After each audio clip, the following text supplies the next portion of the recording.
안녕하세요. 뉴스반장입니다. 윤석열 대통령의 국정수행 긍정평가가 지난주보다 5%포인트 하락한 여론조사 결과가 23일 나왔습니다. 5%포인트 하락은 급락 수준인데요. 지금 진행 중인 해외 순방의 외교 참사와 무관해 보이지 않습니다. 한국갤럽이 지난 20에서 22일 전국 성인 남녀 1000명을 대상으로 실시해 23일 발표한 9월 4주차 여론조사 결과 윤 대통령의 국정수행 긍정평가는 28%, 부정평가는 61%로 집계됐습니다. 긍정평가는 9월 3주차 조사보다 5%포인트 하락했고 부정평가는 2%포인트 상승했는데요. 윤 대통령 국정수행 긍정평가는 지난 3주차 조사에서 7월 4주차 조사 이후 처음으로 30%에 진입했습니다.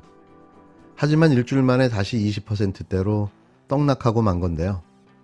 윤 대통령이 영국, 미국, 캐나다 해외 순방 중이던 기간 엘리자베스 2세 여왕 조문 논란, 한미 한일 정상 간 회담 참사 등이 부정적으로 작용한 것으로 분석되는데요. 윤 대통령이 잘하고 있다는 응답은 국힘당 지지층 61%, 70대 이상 48%, 보수층 53%에서 가장 많았습니다. 잘못하고 있다는 더불어민주당 지지층 89%, 진보층 85%, 40대 80% 순이었는데요.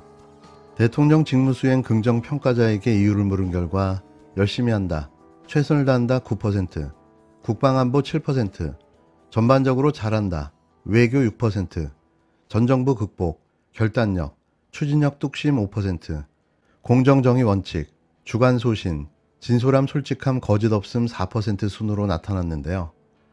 온전한 정신을 가지고 윤 대통령을 지지한다는 게 가능한지 의문스럽습니다. 물론 이건 개인적, 주관적 생각임을 밝힙니다. 직무수행 부정평가자는 경험자질 부족, 무능함 12%, 경제민생 살피지 않음 10%, 인사 전반적으로 잘못한다 8%, 외교 7%, 대통령 직무실 이전, 영빈관 6%, 소통 미흡 5%, 독단적 일방적 4%, 김건희 씨 행보 공정하지 않음 3% 순이었는데요.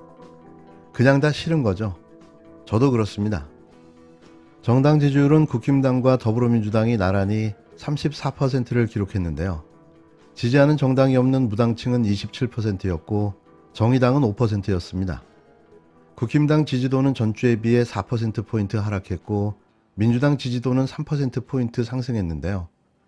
더 추락할 일만 남았으니 국정이 제대로 운영될까 싶습니다.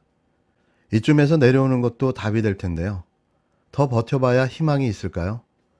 이번 여론조사는 표본오차 95% 신뢰 수준의 플러스 마이너스 3.1%포인트이며 자세한 여론조사 내용은 한국갤럽 또는 중앙선거 여론조사 심의위원회 홈페이지를 참조하시면 됩니다. 다시 국정 지지율이 꺾이고 꼬꾸라지기 시작했는데요. 이젠 진짜로 올라갈 일이 없을 듯 보입니다. 당장 윤 대통령을 억지로 만나줬다는 일본의 기시다 총리 측에서 윤 대통령이 일본에 빚졌다며 나중에 되돌려받겠다는 말을 전했다는데요. 아무리 우겨봐도 진실은 드러나게 되어 있습니다. 해외 순방 외교 성과를 만들기 위해 불이 나게 찾아간 곳은 바로 뉴욕 시내 UN 일본 정부 대표부 빌딩.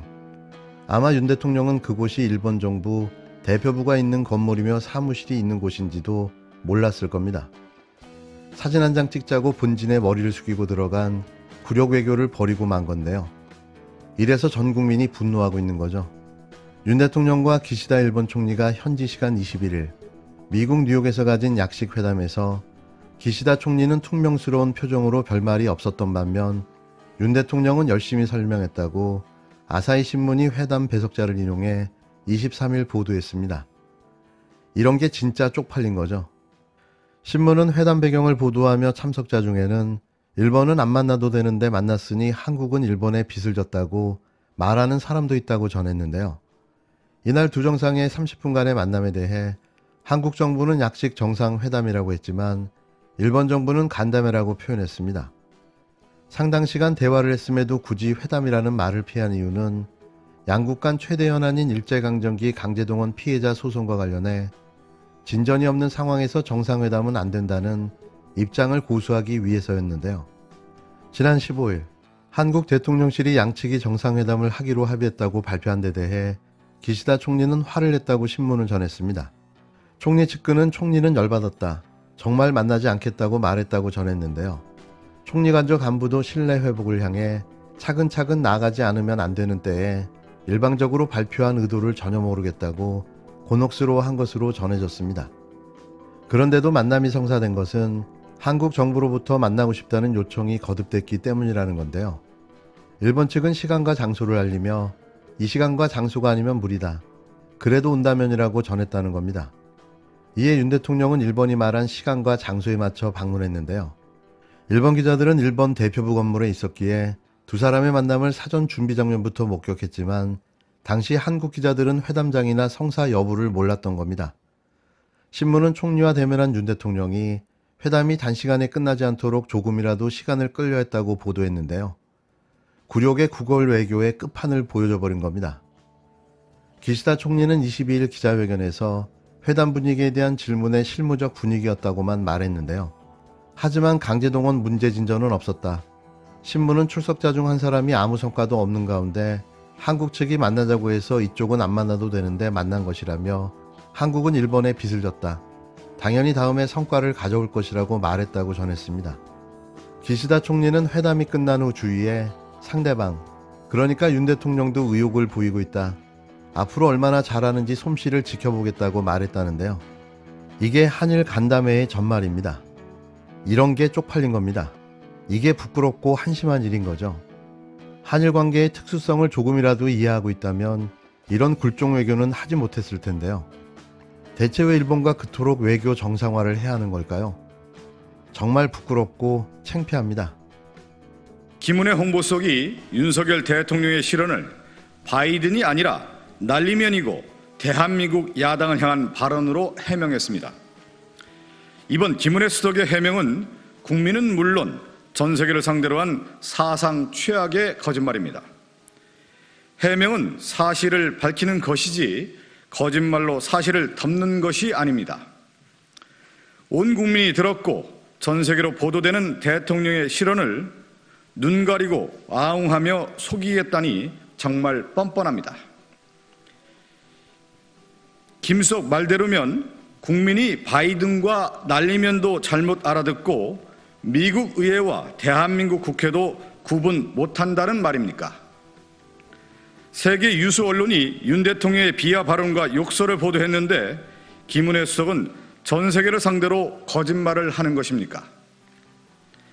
말 실수는 진솔한 사과를 하면 해프닝으로 끝납니다. 하지만 거짓말은 윤석열 정부에 대한 불신을 키울 겁니다. 국제사회에서 대한민국 대통령이 뻔뻔하게 거짓말이나 일삼는다는 평가를 받을까 심히 우려됩니다. 대통령실 관계자들은 윤석열 대통령의 국정을 돕는 것인지 망치고 있는 것인지 돌아보기를 바랍니다. 적당히 자신들의 위기를 모면하려다가 대한민국을 위기에 빠뜨리지 마십시오. 윤석열 대통령은 진솔하게 사과하고 당장 김은혜 수석을 포함해 이번 거짓 해명 사태를 만든 청와대 참모진 전원을 경질하십시오.